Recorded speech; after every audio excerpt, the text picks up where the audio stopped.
Hi everybody, Martyn at Flicking Feathers again today, and I'm tying the Nomad. It's a British small still water sort of lure attractor fly. Works very well on stock fisheries, although I mean it can be quite effective with wild fish as well, fished in conjunction with a nymph or something. As always, I'll put a materials list in the description, along with a link to the Patreon page for anyone that wants to support the channel, get access to the members only content, and be eligible for the giveaways. You can also subscribe, hit the bell button, share the videos, that's all, I appreciate it. Got my hook and my vise, it's a size 10 Kamasan B175, and I've got a 3.5mm bead on it, just a brass bead. You could use tungsten if you want it, if you're going to use it as a stocking fly. And I've just put a wee bit of glue down, and I've started some Danville's 70 denier and chartreuse. I like a flat thread for these, for when I'm whip finishing behind, so that this bead can slide back. The tail is black marabou. You don't need a lot, just a wee bunch. A bit more than that.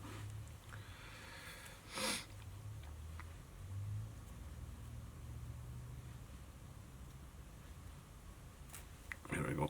Now, in order to keep things slim, right, once you've pulled off your bunch of marabou, bundle it up, trim all the curly ends away, right, the wee bits of the hackles, the feather stem, and then if you pinch it quite tight, you can then strip away the flue of the feather, so that when you tie it in, it's a bit more compact.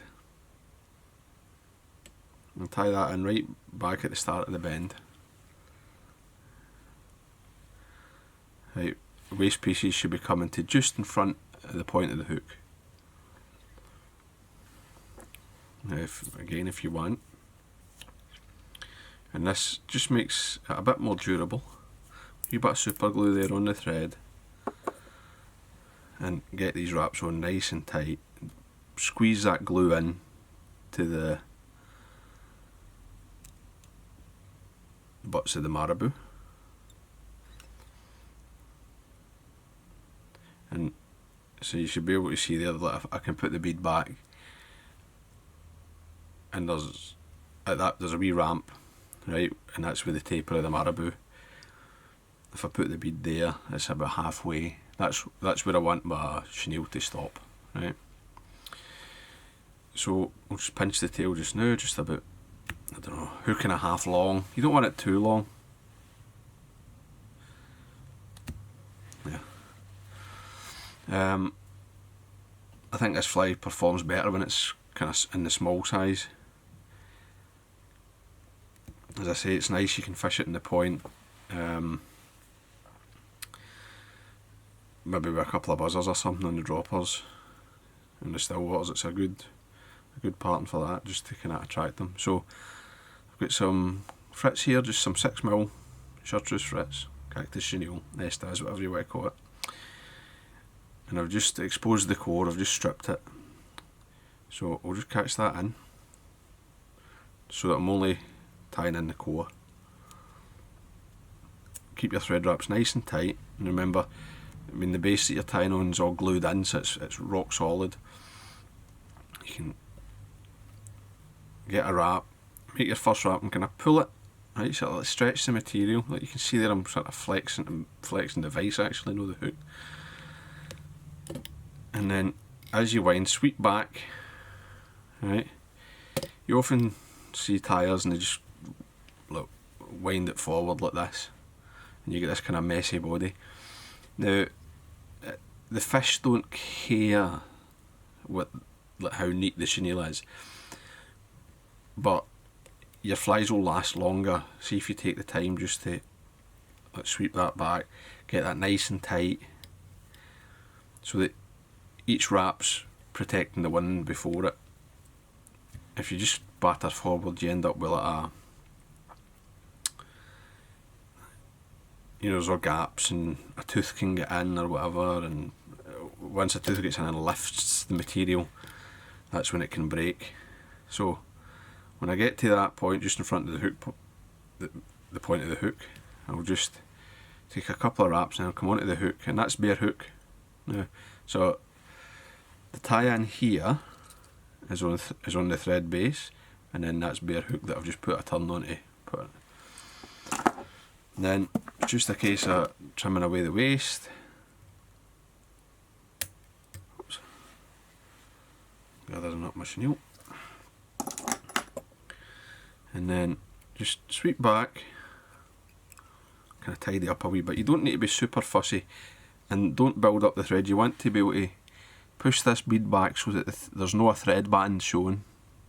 Right, I want to cover all that tie-in with the bead, and that looks no bad. So bring this to the front. Just a 2-turn whip finish is fine, and I'm well ahead here of where the front of the bead will be. I'll get my varnish. Right, I'm not going to use glue here. Varnish and get a good heavy glob on. And then I'll just push that bead back.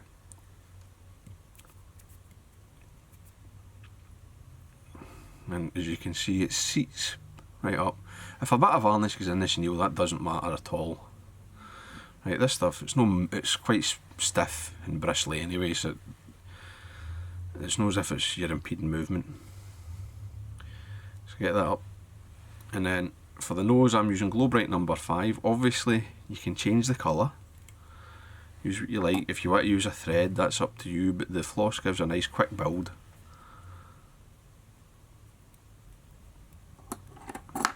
Right, so I'm just going to take that back, use my thumbnail there just to really press that back and get that seated, and then I'll just build a wee cone. So I'm going to take the thread or the floss right down to the nose, back. I'm just angling this so I can see it from the side a bit better, and make sure your thread turns are straight. Come down, don't come all the way to the eye this time, and back.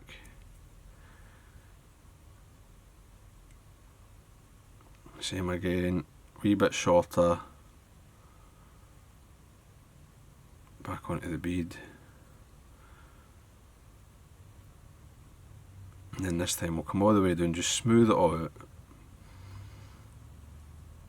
and that's no bad. And then I'll use my whip finishing tool this time. I mean, you can use your hand, you can use a tool, it doesn't matter. But the tool, I find, lets you place the wraps very precisely. Just come in. I mean, you don't need to be that fussy really, but it's nice to have a nice fly. Put that nice and tight, trim that away.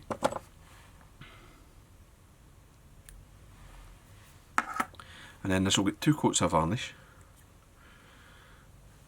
The first coat's going to be very heavy, plenty, a good thick layer, right? Because it's going to, you've got several layers of floss there to absorb it.